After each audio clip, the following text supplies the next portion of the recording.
Hey, it's Chris Kerr, and I want to take some time to talk to you today about my new upcoming book release. The book is titled Painless Selling: 100 Ways to Double Your Sales Painlessly. Now, why am I focusing on the painless selling part of this?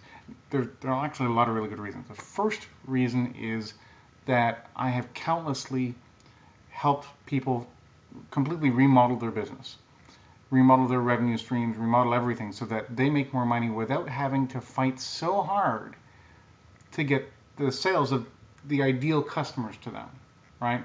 A friend of mine posted a question today that I thought was very apropos. They said to challenge traditional authority in thinking. They said, do you believe that referrals are always the best way of marketing? And my initial reaction was, well, of course it is. A lot of what I do is based on referral marketing. Affiliate marketing is a form of referral marketing. It's the legal way of doing it, right? There are lots of other things that go into that, but having customers who refer you freely and willingly is usually a pretty good deal. But I drilled down on it. I think his point is particularly valid. How many times do you find yourself in a situation with a customer that's not your ideal customer, right? They're hard to work with. You're putting in so much work, so much effort, so much time trying to satisfy them, and they refer you other customers who are every bit as hard and demanding and hard to work with. They're not your ideal customers, right? When it's bad, it seems to multiply bad. When it's good, it seems to multiply good. And so obviously there's a keyword missing from the question. Are referrals always the best form of marketing?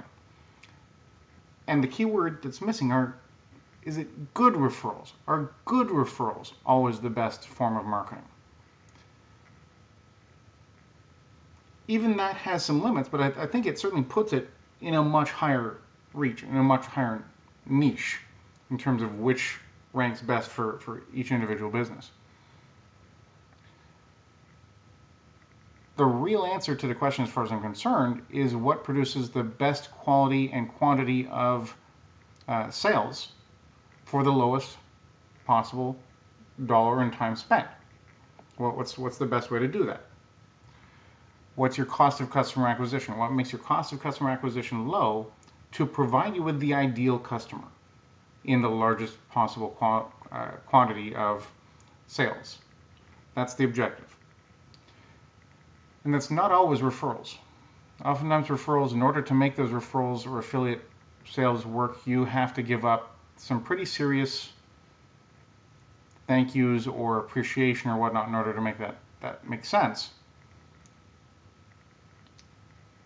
While other things, your cost of customer acquisition can be much, much lower. I've got programs where I can get a cost of customer acquisition, depending on what it is, down to as little as 4 cents per customer. That's kind of hard to beat even with referrals. Referrals may be free, but there's always a cost somewhere in there, right?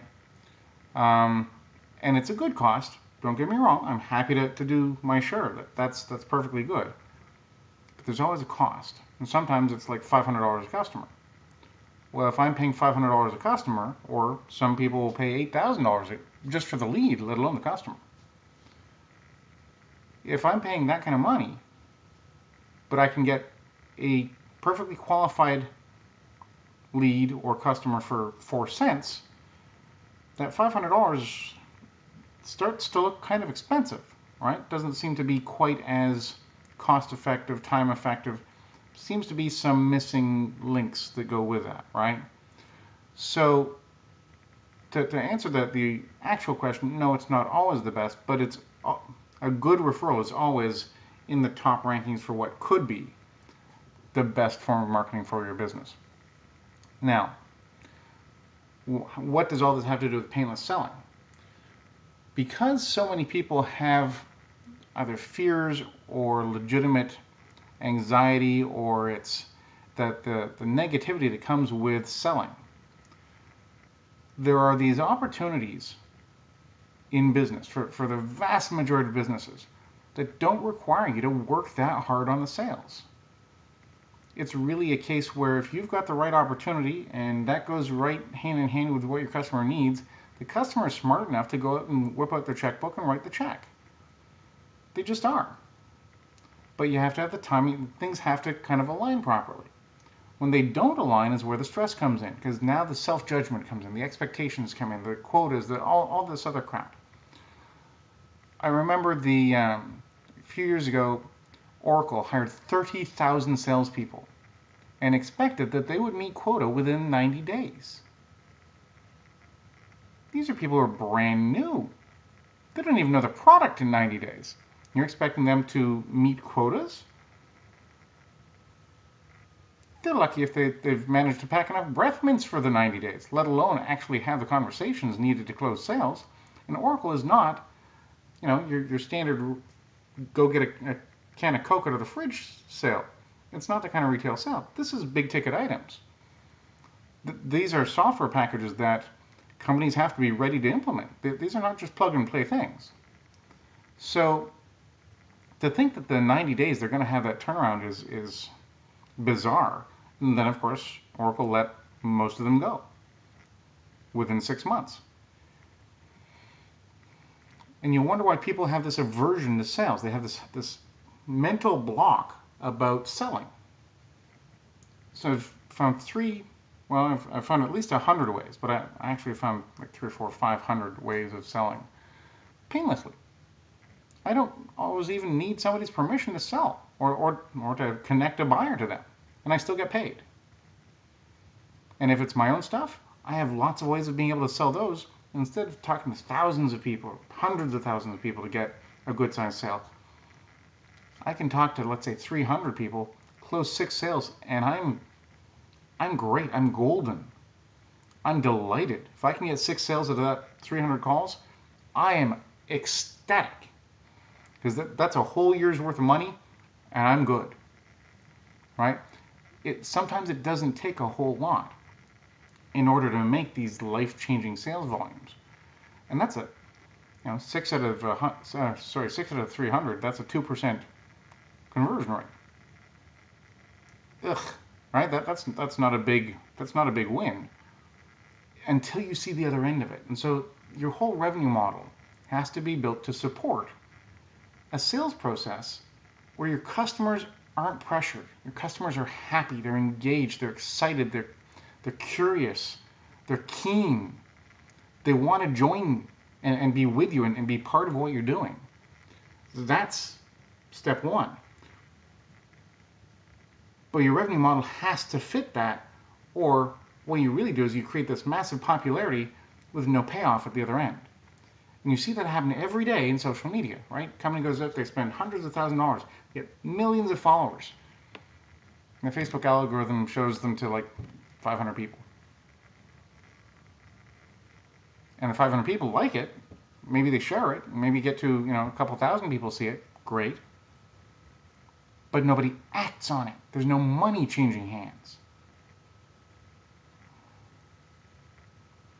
Now, in order to make that work, you have to dig, you have to fight, you have to really jolts per minute capture these people's attention with outstanding content that costs you a fortune in order to get their attention for long enough to be able to say, hey, I have an offer.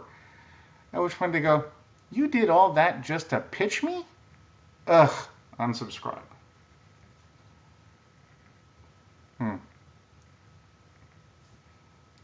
You've done it. I've done it. We've all done it, right?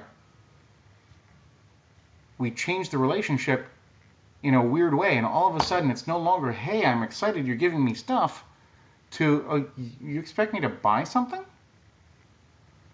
That's not why I'm here, dude. You sold me on the idea that I'm here to get the interesting stuff for free. Now you want me to buy something.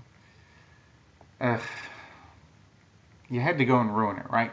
That's how we process it as human beings, as consumers, as customers.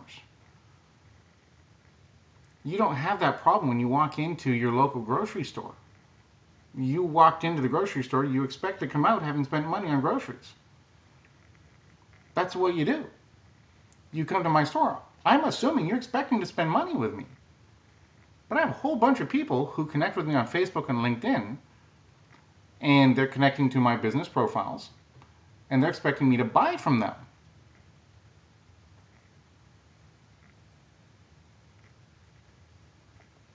Maybe they have something I'm interested in, maybe they don't, doesn't really matter. But I thought you were connecting with me so that you would buy something from me. No, you're connecting with me to make me buy from you. I had a gentleman who connected with me a few months ago, and accidentally, purely accidentally, I haven't been responding to his messages on LinkedIn. Today I did.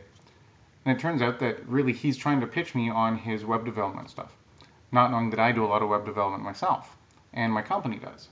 A lot of it, a lot of software development. We work with a lot of tech companies who hire developers, so I'm happy to kind of connect the dots through our recruitment side when those opportunities come up. But today, there's not a lot of work there. There isn't. Sales of technology, that's everywhere. Everybody's looking for salespeople in tech. That part all day long. But you want to talk about the actual development side, unless you're in a very specific set of niches with some of the major ERP players, there's a dime a dozen. And I don't mean that condescendingly, I mean that honestly. There are tons and tons of people who've graduated with software development degrees. It is everywhere. It is resplendent. Everybody's got tons of expertise in it. I probably get pitched 35 to 50 times a week, sometimes even that in a day, by development individuals or firms or outside contractors or whatnot, all desperately looking for anything they can do in web development. Apart from the fact that they looked up the wrong person for that, because we already do it,